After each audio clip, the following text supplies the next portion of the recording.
சக்தி சேனலின் புதுவையின் இன்றைய நிகழ்வுகள். புதுச்சேரி அரசு சார்பில் கப்பலோட்டிய தமிழன் வ.உ. சிதம்பரனாரின் 153வது பிறந்த நாள் விழா கொண்டாடப்பட்டது.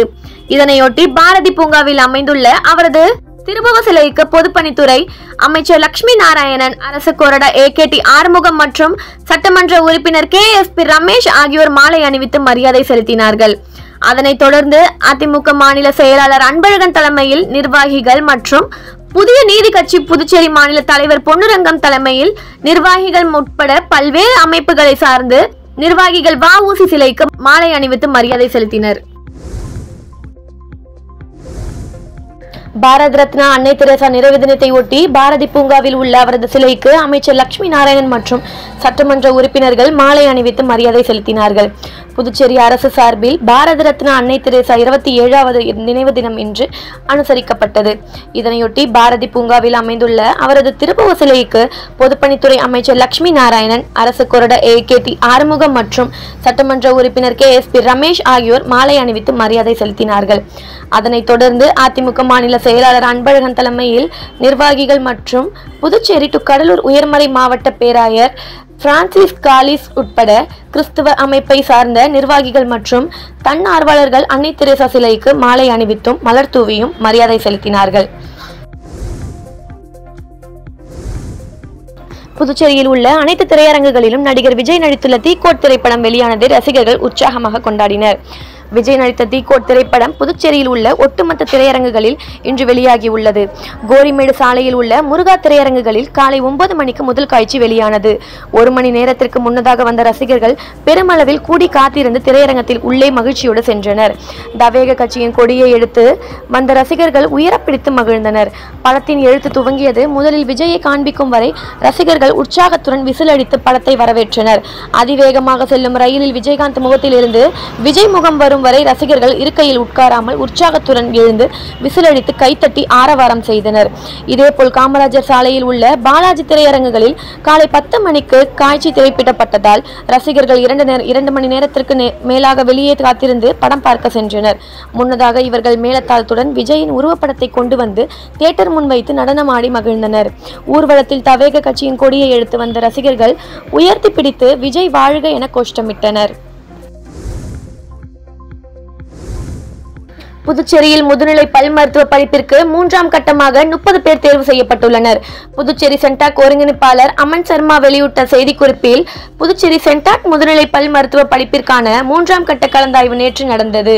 இதில் மகாத்மா காந்தி முதுநிலை பல் மருத்துவ கல்லூரியில் அரசு ஒதுக்கீட்டின் கீழ் 8, மாகி பல் மருத்துவ கல்லூரியில் அரசு ஒதுக்கீட்டின் கீழ் 7, நிர்வாக ஒதுக்கீட்டின் கீழ் 6, வெங்கடேஸ்வரா பல் மருத்துவ கல்லூரியில் அரசு ஒதுக்கீட்டின் கீழ் 7, நிர்வாக ஒதுக்கீட்டின் கீழ் 2 என மொத்தம் 30 மாணவர்கள் தேர்வு செய்யப்பட்டுள்ளனர் என குறிப்பிடத்தக்கது. பாண்டி மெரினா கடற்கரையில் தனியாரால் ஒட்டகம் வளர்க்கப்பட்டு அதில் குழந்தைகள் சவாரி செய்வதற்கு கட்டணம் வசூலிக்கப்பட்டது. இந்த நிலையில் அந்த ஒட்டகம் உயிரிழந்தது. அதை அப்பகுதியிலேயே புதைத்தனர்.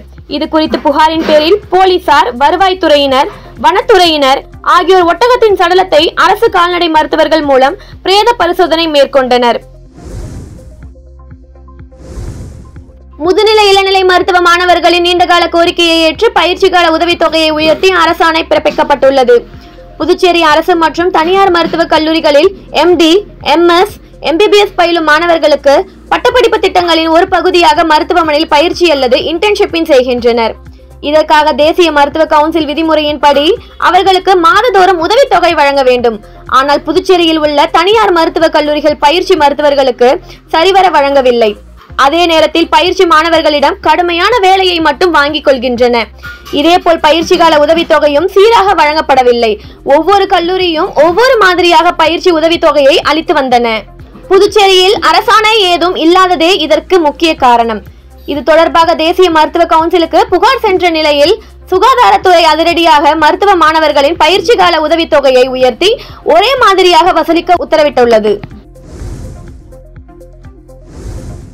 காரைக்காலில் புதிய ஒருங்கிணைத்த புதிய நீதிமன்ற வளாகம் கட்டப்பட்டு செயல்பட்டு வருகிறது. இங்கு நிரந்தர நீதிபதி நியமிக்கப்படாமல் இருந்து வருகிறது. மேலும் நீதிமன்றத்தில் ஊழியர்கள் பற்றாக்குறை நிலவி வருகிறது. நீதிமன்றத்திற்கு புதுச்சேரியிலிருந்து ஊழியர்கள் நீக்கப்பட்டதால் அவர்கள் விடுப்பு எடுத்து சென்று விடுவதாகவும் குற்றச்சாட்டு உள்ளது. இதேபோல இலவச சட்ட உதவி மையத்திற்கு கட்டிடம் கட்ட கோரியும் இதுவரை அதற்காக எந்த நடவடிக்கையும் எடுக்கப்படவில்லை. இது போன்ற பல்வேறு காரணங்களால் காரைக்கால் நீதிமன்றத்தில் இன்றும் நாளையும் 2 நாட்கள் வழக்கறிஞர் நீதிமன்ற புறக்கணிப்பு போராட்டத்தில் ஈடுபட்டுள்ளனர். காரைக்கால் நீதிமன்றத்தில் பணியாற்றும் 70க்கும் மேற்பட்ட வழக்கறிஞர்கள் நீதிமன்றத்திற்கு பணிக்கு செல்லாமல் புறக்கணிப்பில் ஈடுபட்டுள்ளதால் வழக்குகள் தேக்கமடையும் நிலையில் ஏற்பட்டுள்ளது. களித்தீர்த்தால்குப்பம் கருணாநிதி அரசு மேல்நிலைப் பள்ளியில் ஆசிரியர் தின விழா கொண்டாட்டத்தில் சட்டமன்ற உறுப்பினர்கள் அங்காளன் கலந்து கொண்டு ஆசிரியர்களுக்கு பொன்னாடை அணிவித்து ஆசிரியர் தின வாழ்த்துக்களை தெரிவித்தனர். புதுச்சேரி மாநிலம் மதகடிப்பட்டு அருகில் உள்ள களித்தீர்த்தால்குப்பம் PMC கலைஞர் கருணாநிதி அரசு மேல்நிலைப் பள்ளியில் ஆசிரியர் தின விழா வெகு விமரிசையாக நடைபெற்றது. இவ்விழாவிற்கு திருபுவனை தொகுதி சட்டமன்ற உறுப்பினர் அங்காளன் சிறப்பு விருந்தினராக வருகை புரிந்து இப்பள்ளியின் துணை முதல்வர் பாக்கியலட்சுமி, அலுவலக கண்காணிப்பாளர் ராஜேஸ்வரி, தலைமை ஆசிரியர் அறிவழகி ஆகியோர்களுக்கும் மேலும் இப்பள்ளியில் அனைத்து நிலை ஆசிரியர்களுக்கும் மற்றும் அலுவலக ஊழியர்களுக்கும் பொன்னாடை அணிவித்து வாழ்த்துரை வழங்கினர். மேலும் விளையாட்டு போட்டிகளில் வெற்றி பெற்ற மாணவர்களுக்கு அங்காளன் MLA பரிசுகள் வழங்கி பாராட்டினார். இந்த நிகழ்ச்சியில் பள்ளி தலைமை ஆசிரியர், ஆசிரியர்கள் மற்றும் மாணவ மாணவிகள் திரளாக கலந்து கொண்டனர். அரியாங்குப்பம் கண்ணம்மாள் தோட்டம் சொர்ணா நகர் பகுதியில் எழுந்தருளில் உள்ள அருள்மிகு ஸ்ரீ முத்துமாரியம்மன் ஆலயத்தில் கடந்த ஆண்டு கும்பாபிஷேகம் நடைபெற்று ஓராண்டு நிறைவடைந்ததை முன்னிட்டு 1ஆம் ஆண்டு விழா நடைபெற்றது. இதில் மதுரை ஆதீனம் ஸ்ரீ லீலஸ்ரீ ஹரிஹர தேசிகர் ஞானசம்பந்த பரமாசிரியார் சுவாமிகள் தலைமையில் நடைபெற்ற விழாவில் விக்னேஸ்வர பூஜை, மகாகணபதி ஹோமம், லட்சுமி ஹோமம், நவகிரக ஹோமம், அஸ்திர ஹோமம் உள்ளிட்ட யாக பூஜைகள் நடைபெற்று பூரணகுதி செய்து மகாதீப ஆராதனை காண்பிக்கப்பட்டது.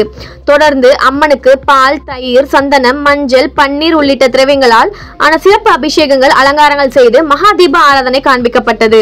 தொடர்ந்து இவ்வளாயத்தில் உள்ள அருள்மிகு விநாயகர், முருகன் மற்றும் பரிவார தெய்வங்களுக்கான கலச அபிஷேகங்கள் நடைபெற்றது. இவ்விழாவில் அதிமுக மாநில பொருளாளர் ரவி பாண்டுரங்கன் சிறப்பு விருந்தினராக கலந்து கொண்டு சுவாமி தரிசனம் செய்து மதுரை ஆதீனத்திடம் ஆசி பெற்றார். தொடர்ந்து இவ்வளாயத்தில் பூஜையில் பங்கேற்ற பெண்கள் அனைவருக்கும் மாநில பொருளாளர் ரவி பாண்டுரங்கன் தலைமையில் 200க்கும் மேற்பட்டவர்களுக்கு இலவச புடவைகள் வழங்கப்பட்டது. இந்நிகழ்ச்சிக்கான ஏற்பாடுகளை ஆலய நிர்வாக குழுவினர் மற்றும் விழா குழுவினர்கள், ஊர் பொதுமக்கள் இணைந்து செய்திருந்தனர். புதுச்சேரி சென்னை கிழக்கு கடற்கரை சாலையை ஒட்டி அமைந்துள்ள புத்துப்பட்டியில் இந்து அறநிலைத்துறை கட்டுப்பாட்டில் உள்ள மஞ்சனீஸ்வரர் அய்யனாரப்பன் கோவில் கும்பாபிஷேகம் இன்று காலை வெகு சிறப்பாக நடைபெற்றது. கடந்த செவ்வாய்க்கிழமை கணபதி ஹோமம், யாகசாலை பூஜை, முதல் கால பூஜைகளுடன் துவங்கி இன்று அதிகாலை 4ஆம் கால பூஜையுடன் தொடங்கி பரிவார யாகசாலையில் கலச புறப்பாடுகளுடன் சரியாக காலை 9:50 மணிக்கு அருள்மிகு செல்வ விநாயகர் ஆலய கும்பாபிஷேகமும், தொடர்ந்து சித்தர் பீடம், நாகக்கண்ணி புற்று அம்மன் சன்னதி, குதிரை வீரர்கள் சன்னதி, மலையாளத்தார் சன்னதி ஆகியவைகளை அடுத்து ராஜகோபுரம் மற்றும் விமானங்களுக்கு மகா கும்பாபிஷேகமும், மஞ்சனீஸ்வரர் என்று அழைக்கப்படும் அய்யனாரப்பன் சன்னதிக்கு சிவசாரியார்களால் புனித நீர் ஊற்றி மகா கும்பாபிஷேகம் நடைபெற்றது. இதில் ஏராளமான பக்தர்கள் கலந்து கொண்டு சுவாமி தரிசனம் செய்தனர். இத்துடன் சக்தி சேனலின் புதுவையின் இன்றைய நிகழ்வுகள் முடிவடைகின்றன. வணக்கம். உங்கள் சக்தி சேனலின் புதுவையின் அன்றாட நிகழ்வுகளை உடனுக்குடன் தெரிந்து கொள்ள சக்தி சேனல் புதுச்சேரி யூடியூப் சேனலை சப்ஸ்கிரைப் செய்து கொள்ளுங்கள். மறக்காமல் பெல் பட்டனையும் கிளிக் பண்ணுங்க, ஷேர் பண்ணுங்க, லைக் பண்ணுங்க. உங்கள் சக்தி சேனல்.